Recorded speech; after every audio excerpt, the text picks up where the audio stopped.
Hi, everybody. Welcome to the OnStage Blog Theatre Podcast. And this is a show where we talk all things musicals and theater. And today we are diving into one of the most popular musicals of ever. One of the most popular musicals ever. And certainly it's very popular here in Utah. We're going to be talking about Into the Woods and my somewhat maybe unpopular opinions about it. We're going to do a deep dive. It's going to be really fun. And we definitely want to hear your opinions in the comment section or on Twitter. And I am a theater critic, Rachel Wagner, and I have a really fun panel with me today. Of course, Jax is here. Hi, everybody. Yay. And we have Toni Butler here, who really was memorable to me. Not only did she direct a recent version of Into the Woods that I saw that I thought was very well done, but you had an Into the Woods dress, which you are wearing at this very moment. So, Toni, thank you so much. That is adorable. For coming on the podcast. Thank you for having me. Yeah. So this is your first time on the show. Why don't you introduce yourself? Tell us a little bit about what you do. I am Toni Butler, like you said. Most important part is I'm 4 feet 11 inches tall. So that's the most important part. Yes. I teach theater and crew, and I also am the president and artistic director of Kensington Theatre Company, which I think you come to Kensington shows. I don't think you've been or need to come to an ELA show, but we're partners. I help build the theater that Early Light has, and Kensington is partners, and they get to use that theater as well. Yeah. So Jax, she's the one, we were just going over different seasons, and they're the ones at Kensington doing Cats and Phantom. Which I love. These are really bold, incredible seasons. Like that's really incredible. Yeah. It's a feat to do those. Yeah. It's a joy. It's a joy. Yeah. And your theater has a real education mandate, and you work with the youth a lot. Like, what is that experience like? I love it. I mean, I love teaching theater to the full spectrum. And so like you just saw Phantom, which was 16 to 19-year-olds. They have a special place in my heart. I love doing the teen shows. But I also have the ABC group, which is my adult group that'll be doing Cats. We're actually rehearsing it right at this point. Oh my gosh, I can't wait. Yeah, it's really fun. It'll be fun to see if we can win over the crowd on that one. Yeah. And I think I found working with, 5-year-olds to 88-year-olds, there's not a lot of difference, honestly. It's just a whole bunch of people wanting to have an experience and a place to play and call home. And it doesn't vary too much from one age group to the next. And I love doing it. It's just different abilities.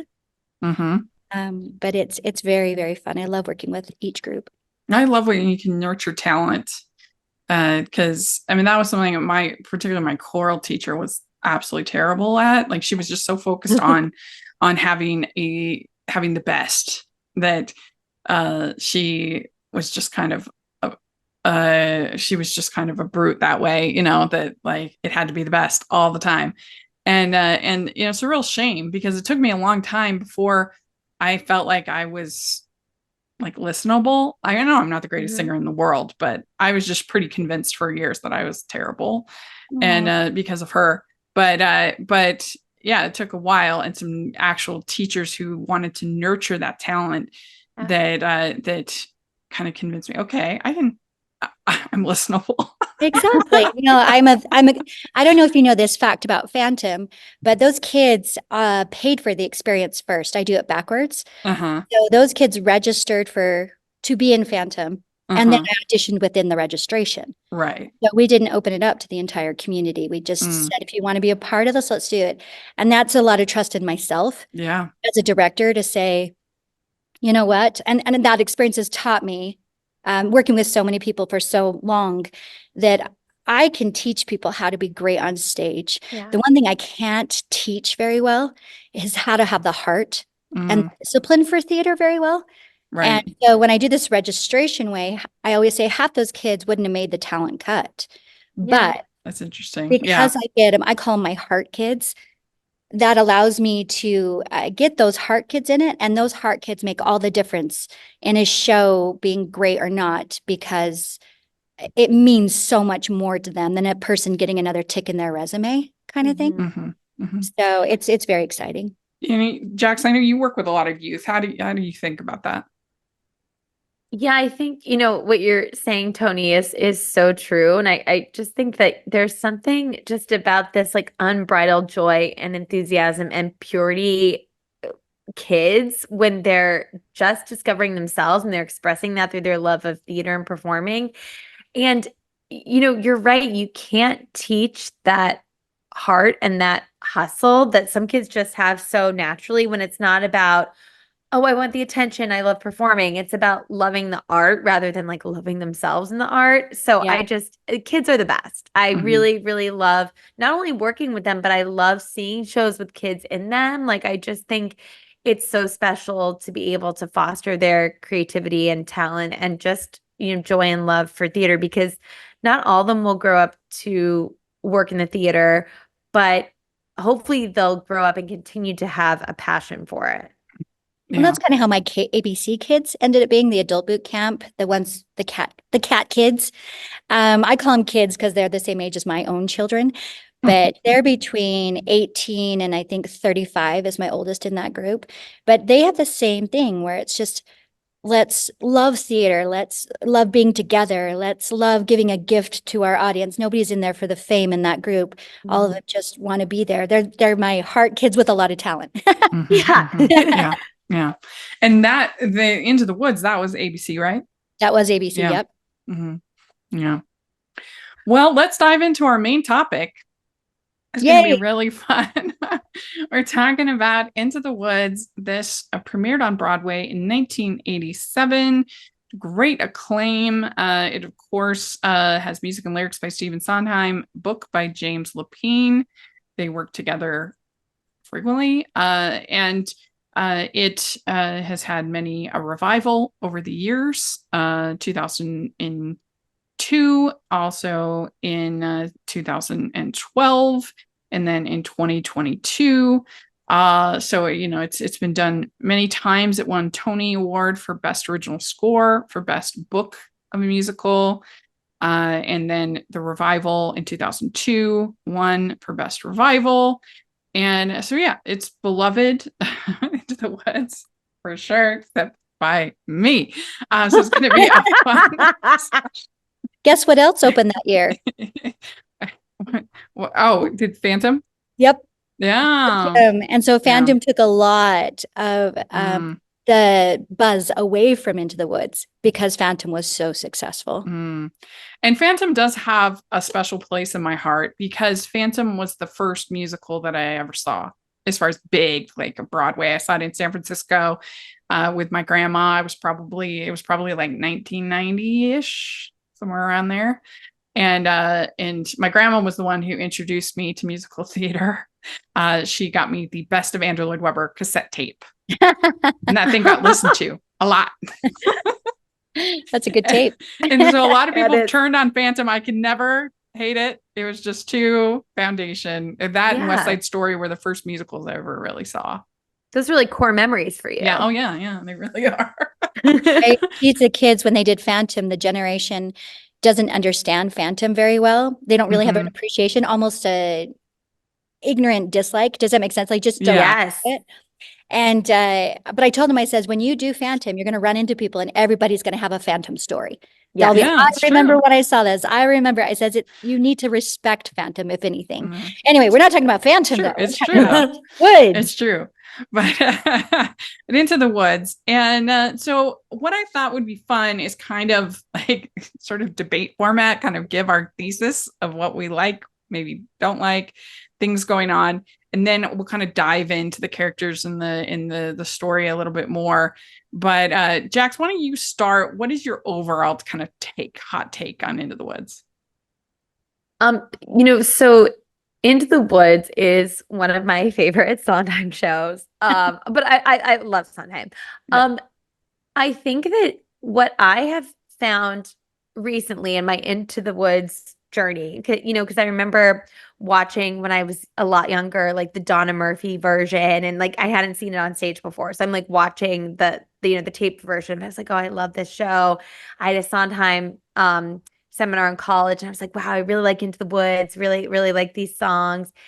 And then recently it's been back in my life a lot again because one of the girls I coach, she was working on the show. She goes to LaGuardia and she was playing Cinderella. And we were working on No One Is Alone. And with everything that's going on in the world, and it's really always going on in the world, it's very easy to just get very locked into our own perspective about what's happening and to think good and evil and black and white and right and wrong. And, we were working on the lyric of while we're singing our side, maybe we forgot. And I was like, wow, no one is alone. Like we all have our own perspectives. We're witches can be right, giants can be good. You decide what's right, you decide what's good. So I do think that Into the Woods is a really profound and beautiful show. But depending on what kind of mood I'm in, I also get why Rachel sometimes is like, wow, I wish it could end at the end of Act 1. Well, and I do remember that, Toni, that you standing up and before saying, please don't leave an intermission, please. Do you know Sondheim did that when it first opened? Oh, he did? He went out Really? into the parking lot and told people to go back in. That's amazing. Yeah. I did not know that. Yeah. I mean, I think there are times I actually just fairly recently just left at intermission for a show that I just was not vibing. I was just not feeling it, not for Into the Woods. But I do think in particular with Into the Woods, it's kind of ridiculous to leave an intermission because even if you don't love the subversion that happens, I feel like, I don't know, I just feel like you have to sort of see it out, like you have to like respect the swing, even if you in the end don't like it. So I do think it's kind of silly to leave at the intermission and in the sense of to pretend that it has a different ending. I think it's very silly, but that's funny that he did that. I didn't know that. I love that. Yeah. I thought if Stephen Sondheim's not below saying it, I could do it. Yeah. Well, Toni, what about you? Why do you love it so much? You've directed it 3 times, correct? I've directed it 3 times. Yep. And I've been involved in it for, I don't know if you don't call the 4th one. I was in college and I had the important part of putting the blood inside the slipper. I think they're just finding things for us college kids to do. But I think that Into the Woods, I can think of very few shows that are so complete. This one is just perfectly complete. Every time I direct it and I go back into it, engage with it again, it has both sides. And that's why I think you've got to respect that second half because you have the laughter and then you have the tears and then you have the love, you have the hate, you have the loss, you have the finding. It completes life, and Woods is, a symbolism of life. And Sondheim does it in the most beautiful, most articulate way. Every time I go back and I listen to the words again, I'm like, what? How did I miss that lyric? It is so packed full of that stuff. And I just think it just gives an arc of life in the most beautiful way. You have death, you have birth, you have weddings, you have separations, you have just every side of the coin of life. And I don't know, I can't even think of another show that does it takes life so completely and the joys and the sorrows of life. And I love my journey with the Woods, and I'll defend it till I die. Except, may I say this? My people want to do, ABC really wanted to do Into the Woods. And I said, I don't want to do Into the Woods. This is from a producer point of view. Into the Woods does not sell. And it's because it has a love-hate relationship. The other time I did it, it didn't sell well. And there was a great production. The one that you saw, my ABC Kids, was a beautiful production. It was really good. Right. But I told them that. I said, it's only going to sell this many tickets. I tried to prove me wrong. Please prove me wrong. But it does not do well in the box office. And it makes me so sad. So I'm excited to hear your point of view on it, Rachel, because I get so frustrated with the people who don't want to come and love and appreciate it like the lovers do. But I have to respect that there is something there that keeps people away in the box office. Yeah. So what's interesting about Into the Woods is I think that my feeling about it would be different if it wasn't on so many programs in Utah. And it's like, I can't get a season pass without having to see Into the Woods again. Oh my God. And so that's interesting that you feel like it doesn't sell, because I feel like it's on so many I just think people seasons. love it. And so they Yeah. want to keep doing it. Everybody wants to do it. The performers want to do it. The Yeah. audiences Yeah. are not in love with it. And it's like, if it was the show that I saw like once every 20 years, I'd be like, fine, it's like enjoyable, it has some good songs. But because I see it a couple times a year, or I have or I'm like, does anyone want my ticket? Like my season pass. So I think that's part of it. I also think part of it is that the whiplash in Act 2 feels extra strong because I'm seeing it in Utah. I do think that I've never seen it anywhere else, so I don't know. But I mean, aside from the filmed versions, but I know that especially things like The Wolf outside of Utah is a lot edgier and a lot darker, and things like so I think that first act is a lot messier when it's done other places than it's played pretty straight here for the most part. So then when you get to that second act, it's like, what? Like, what just happened? Like, I'm feeling whiplash. And I think that sometimes it's actually kind of easy to critique traditional stories and to not find value. And it's something you see all the time in colleges and stuff, is that these like modern professors, it's like, well, what's the it used to be like, what's the Freudian interpretation? What's the, whatever of like this classic story. And so we have to kind of, in a way, kind of ruin it by, bringing all this, all this pop psychology into our stories. And I think that there is value in, like, there's a reason why a story like Cinderella has permeated through generations, and like every culture has a Cinderella story. And there's a reason for it, is because that people want to believe in hope, and that the underdog can be rescued and be saved, and that people want to believe in happy endings. And I think that has value. I think hope has value. And so to me, it actually feels a little bit lazy to be like, ooh, see, your happy ending wasn't so happy after all. And I'm like, yeah, we all know that. Like, this cynical side of Into the Woods, which other people find so moving and compelling, I just find kind of like, yeah, duh, I knew that. And whereas like the hope for me is more compelling. And I think that if we saw a little bit more of that darkness early in the first act, it wouldn't feel so whiplashy to me. And I think that part of that is because I'm seeing it in Utah, and they're not bringing that side of it that maybe you might see other places. I would argue that it's the, go ahead first. No, I was actually going to say, I actually find the end to be incredibly hopeful. And to me, it does feel like, what is happy, happy, but to me, it actually does feel like a hopeful, ending. But what were you going to say, Toni? Oh, I was just going to say that when I direct it, knowing that you've got these two sides of it going on, is I actually lean in the second act more into the positive. Does that make sense? Like, I feel like people lay too hard on the negative aspects, and they get all mopey and sarcastic and very dark and cringy, where they don't really have to go that far, because there's so many beautiful, like you were saying, that there's so many beautiful things in the second half, that all the lessons are taught in the second half. Yes. Beautiful lessons.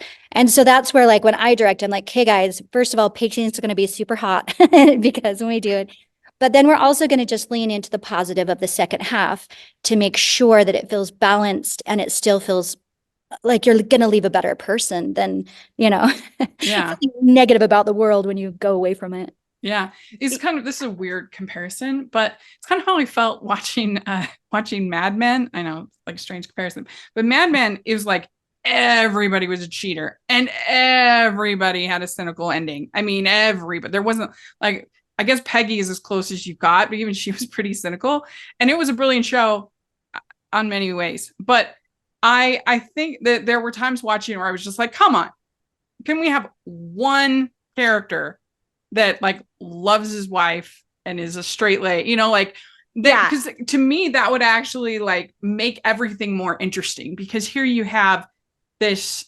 contrast between, and for me, it feels like a little bit like, okay, every story in, you know, the baker and the baker's wife, the marriage falls apart and she cheats on him.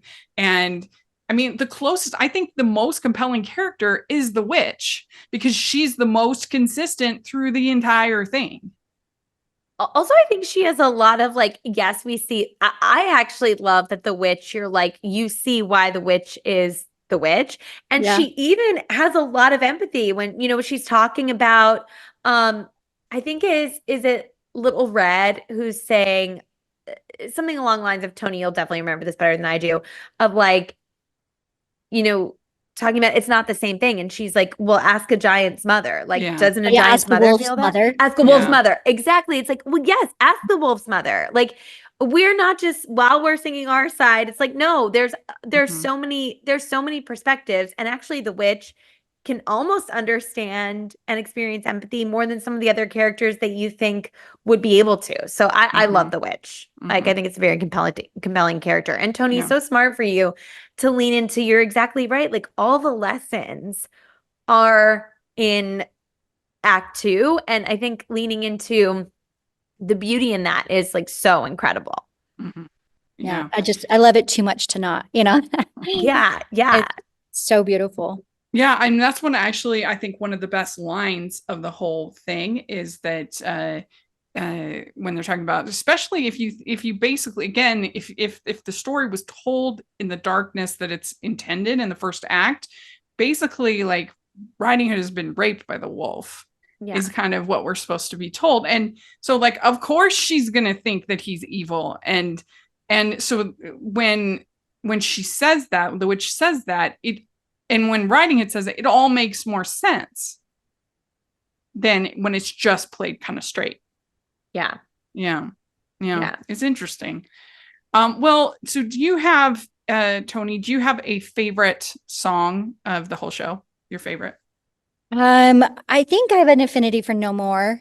There's a whole bunch that I love, but when you saw the movie and they cut No More, I felt like, so, what do you call that? Like, you failed me movie. Yes. Yeah. Because of what's absent, I think an even more affinity for it. I'm like, you don't understand. That's the song. Yeah, but I love them all. Even when I direct this, I think I love bringing it back to new actors too, because Sondheim is so brilliant that everything is so easy to act. The song, what do you call it? The transition between the spoken word and the lyric is so seamless that it's very easy to be successful in Into the Woods I think if you direct it with a certain point of view. So I don't know. I love them all because I'm like, it's this one. Oh, it's this one. People say some aren't memorable, but I don't know why they say that, because I think there's so many memorable songs. I think what they mean by that is that Stephen Sondheim, for the most part, didn't write like what I call cabaret musicals, in the sense of that you could sing them in a cabaret as a solo, right? As part of a performance. He has a few. Company, I think, has more than most. Which is probably why I like it. But it's very, I mean, we're talking about Andrew Lloyd Webber. I mean, like, that would be the absolute opposite. You know, he has all these songs that really stand alone and you can sing by themselves in a concert, right? Yeah. That's just not who Stephen Sondheim was. And so I think that's what they mean by memorable. I mean, I think that the best song, it's the most approachable, probably because it's the funniest, is Agony. I think is the best song of the show. It's so funny. It's great. Then probably I would say No One Is Alone is probably my second favorite. That I think it's a beautiful, beautiful song. I don't know. What do you think, Jax? I do love No One Is Alone. Agony is hilarious. I really like I Know Things Now. I also really like, from an acting perspective, On the Steps of the Palace, I think is so fun.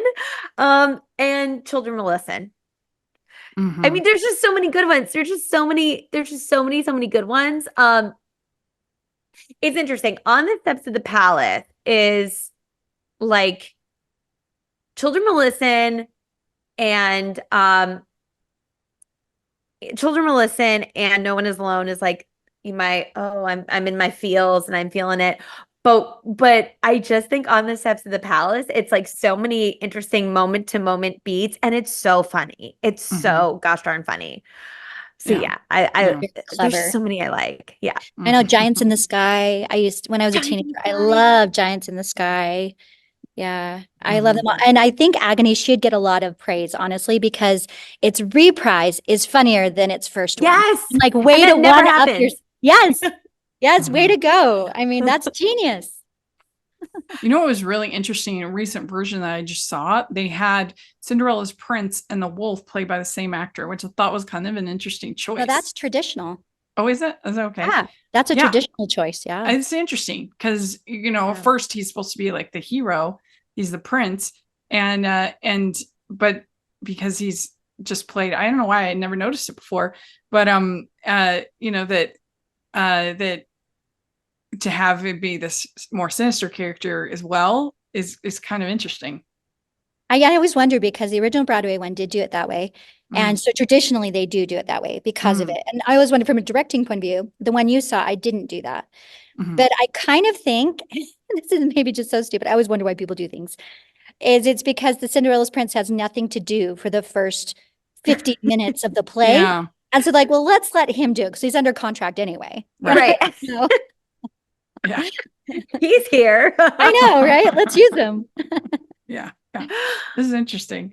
And so let's talk about the different sort of couplings in their story, which ones we like the most.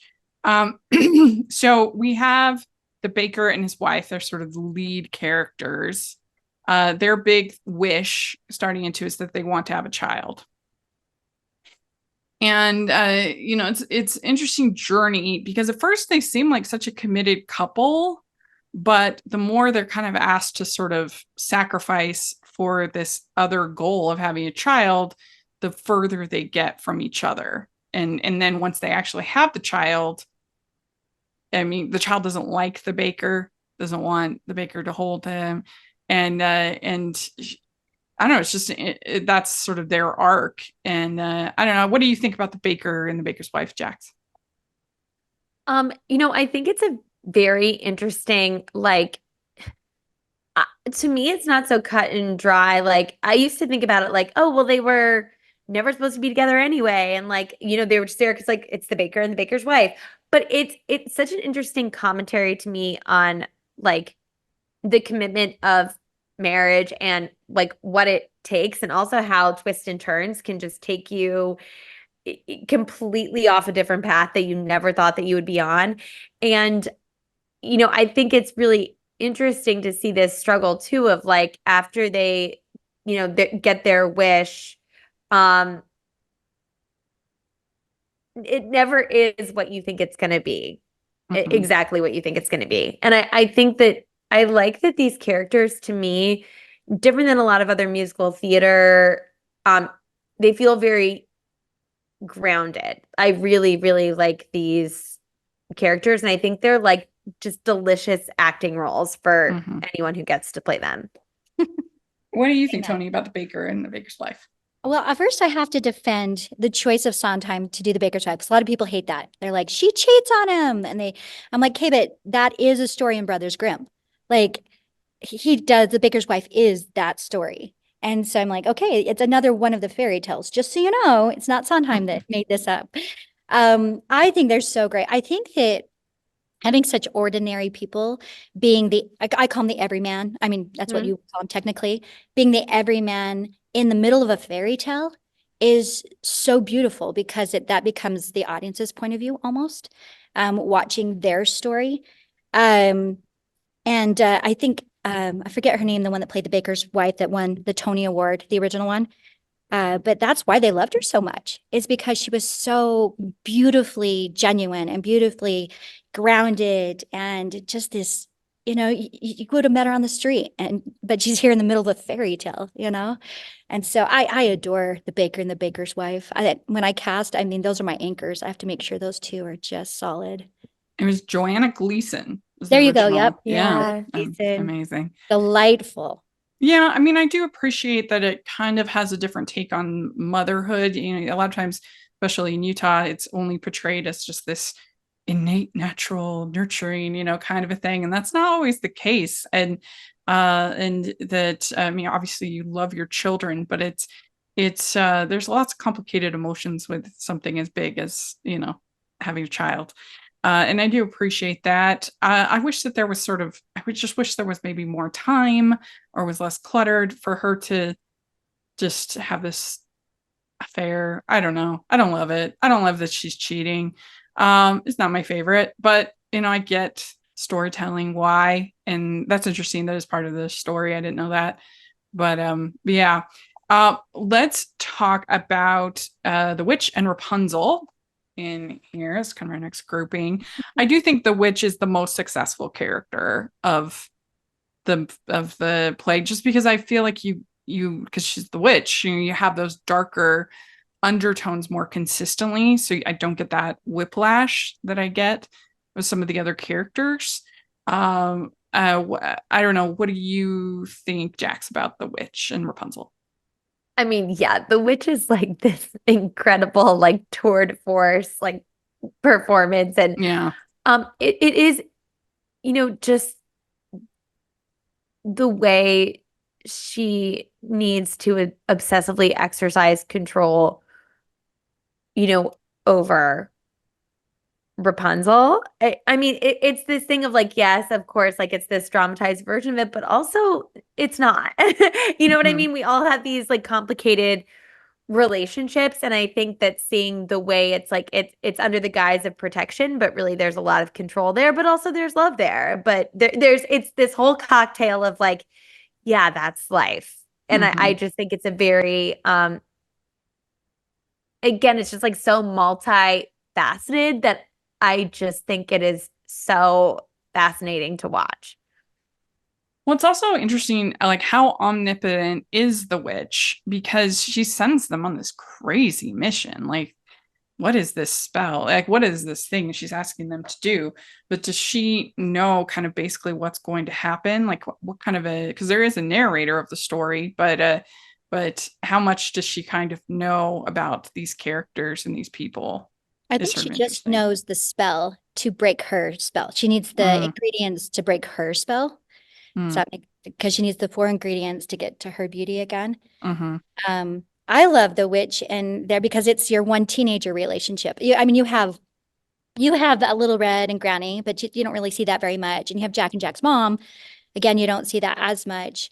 But you really dive into Rapunzel and the witch. And one of my favorite Rapunzel lines is, "And now I will never, because of you, I will never be happy again." You know, it's so teenager, you know. And the witch, again, they've done such a great job writing it that as a mother, I can identify with her, where I have my own children. I'm like, I'm trying to shelter you from the world. I don't want to throw you out there. It's safer with me, you know, stay with me. These words, I think that in my own life, the words and the lyrics to Into the Woods creep into my life more than any other musical. And I think it's so beautiful. But I like I said, I love the teenager, the whole. Yeah, I mean, it is really another like kind of complicated depiction of motherhood with Rapunzel. You know, she's got these twins and she's kind of resentful, which is interesting. You don't usually see that with mothers portrayed in media, you know, going on.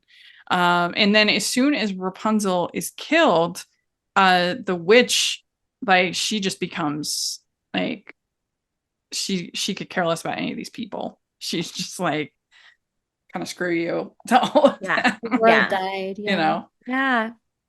Which makes, I mean, I guess it makes sense. It makes sense. Like I said, her character, I think, is the most consistently written through the whole thing. Okay, so then we have Jack sorry, 1 second, back to the witch. She's the only one that basically takes her own life too. When you go through it, she goes through that depression of losing her child, and then she decides to take herself out of the equation. And I'm pretty sure she's the only one that does that in the show. Yeah, it's true. It's true. Yeah.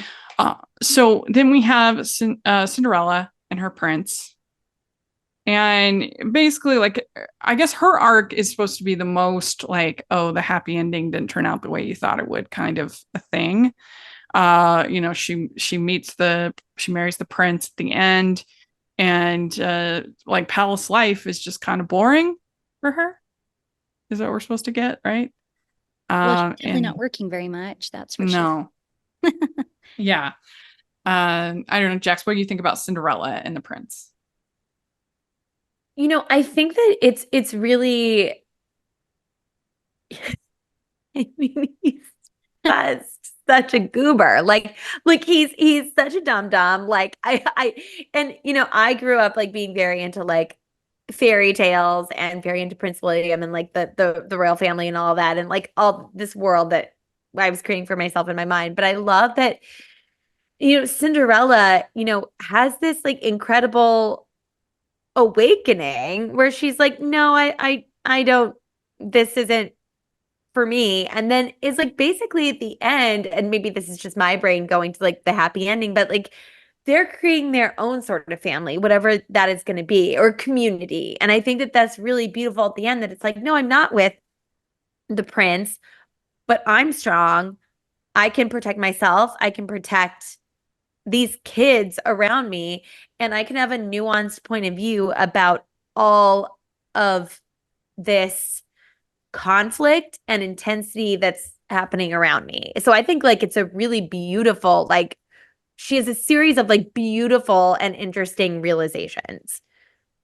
Yeah, and then I think she even says like I need somewhere in between the being the slave and the princess, Yeah. I can understand that. How do you think they treat the prince? Because, I mean, is he a scoundrel, or do you think that Sondheim has some sympathy for him? What do you think, Toni? Well, I mean, again, I see it from a lot of directing standpoint where you have your dynamic characters that are going to change. Cinderella changes, and he doesn't. He's static.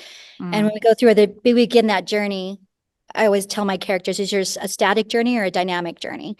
And his is static. So when we get to that last scene where Cinderella's made all these changes with the prince and he hasn't, he's, I was raised to be charming, not sincere. I mean, just such a great line.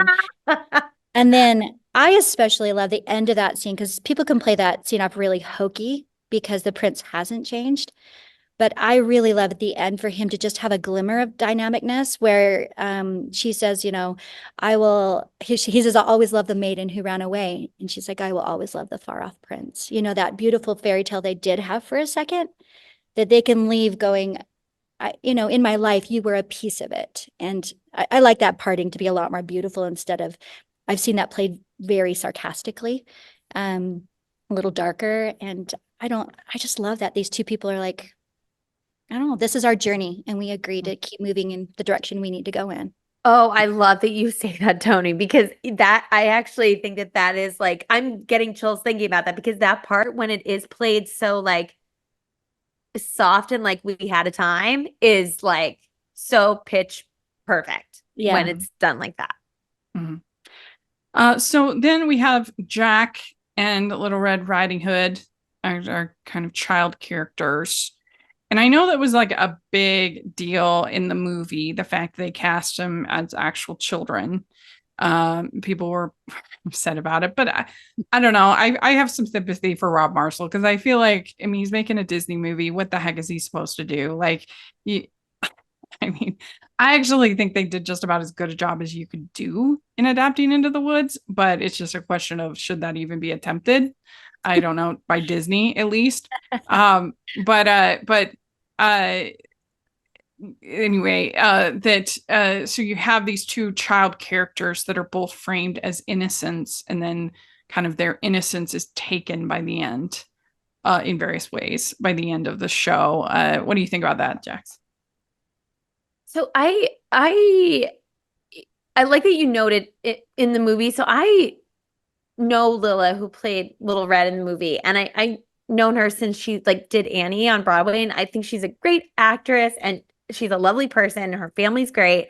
I don't think it really lands with the the most recent production I've seen was the Broadway production. And I love the way, the direction they went with Little Red in that production.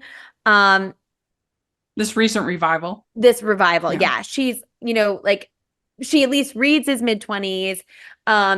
She was a plus size actor, and like all this stuff was coming across like so fun and interesting. And she just had this like ravenous, like, when she's talking about Granny, and she's so funny. And I just think that really, for me, so much of that landed so much better in this recent revival than it did for me, like in the movie.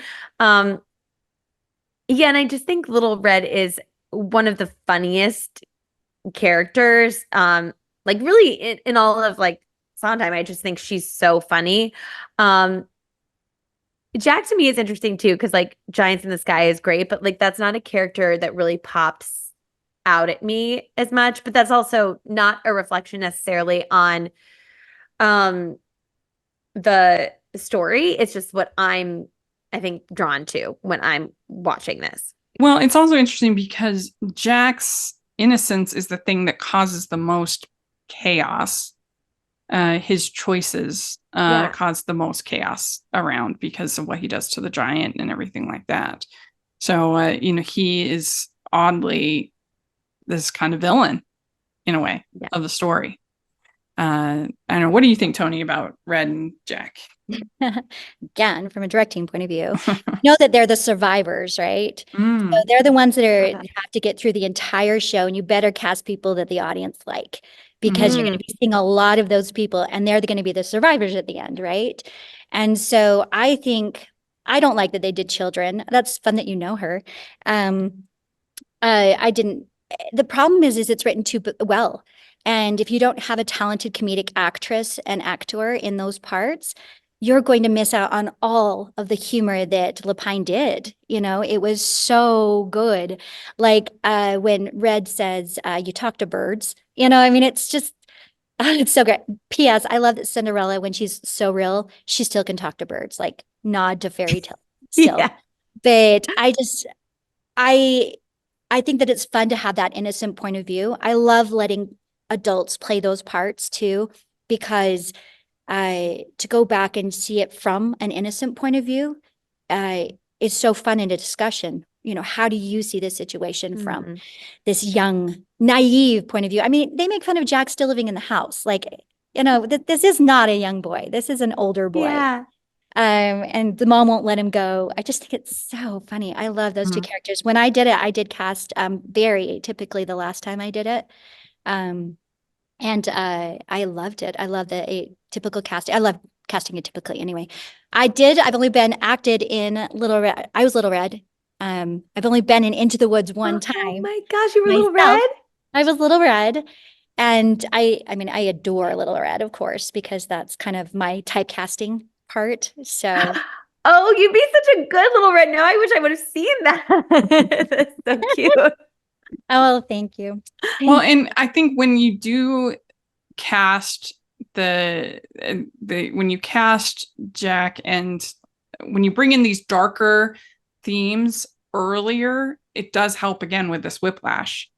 With so I think that was also a problem with the movie. It was like, they shouldn't have made this movie. Like, it's just impossible. Like, you can't do it. And I really think that Rob Marshall did just about as good as you could do, but it's just really hard to translate what this does in the subversion and all of these characters over to a feature film. I don't know. Yeah. I don't know how you could have done it better, at least for Disney. I really don't. But anyway, I think that bringing in some of those kind of darker themes, making them more obvious in the first act, does help with that whiplash of the second act, that at least I feel. And it helps it's really like tonal consistency is important. Like, if I'm watching a Hallmark movie, I don't want all of a sudden it to be a Lifetime movie in second act. Like that's, like that analogy makes the most sense for me and Jax. But yeah, but like, like if it's important that something have a consistent tone, and that's when you take somebody and then you subvert expectations, that can have value, but you have to really be able to pull it off. And for me, a lot of the versions of Into the Woods that I've seen have not pulled that off for me and have left me feeling frustrated. But I do appreciate the swing. And I know when I go see a company doing Into the Woods, I'm like, this is challenging. They're really pushing themselves. So I do appreciate that. And this last company that I saw, I did my review and I was very positive about it. And my friend was like, oh, I was surprised you were so positive. I'm like, I'm a professional. Like I'm not gonna, if I'm reviewing Into the Woods, I'm going to review Into the Woods. Like that's, I'm going to be fair. If I'm reviewing Mary Poppins, which I also hate, I'm going to did they do a good job doing Mary Poppins? And I'm going to be fair. That's it. So anyway, I think it's a really interesting discussion, and I'm sure that a lot of the listeners are going to have their opinions about all the different parts that we talked about. I think we covered a lot of ground. I think it was a really good discussion. So I really appreciate both of you doing this and talking about this show with me. I think it was very fun. And let us know, if you're listening, let us know what you think. Where do you stand on it? What's your favorite songs, favorite characters? All of that. We'd love to hear in the comments section or on Twitter. And Toni, do you have any social media or anything you want to share, or are you good? We're kensingtontheatre.org. Come see cats. Yes. We're going to convert you. Yes. No conversion needed. Oh yeah, I'm so excited. Jax, what about you? Where do people follow you? Jacklyn Collier on Instagram. Yeah. And you can follow us on Stage Blog all over the place, and make sure to check out our playlist with all of our episodes, podcast. So much fun. And you can find me at Rachel's Reviews all over social media, iTunes, YouTube, and on Rotten Tomatoes, and at rachelsreviewstheater.com, Utah Theater Bloggers. Make sure you take a look at that. And thanks so much, ladies. Really appreciate it. And we'll talk to y'all later. Bye. Bye. Goodbye.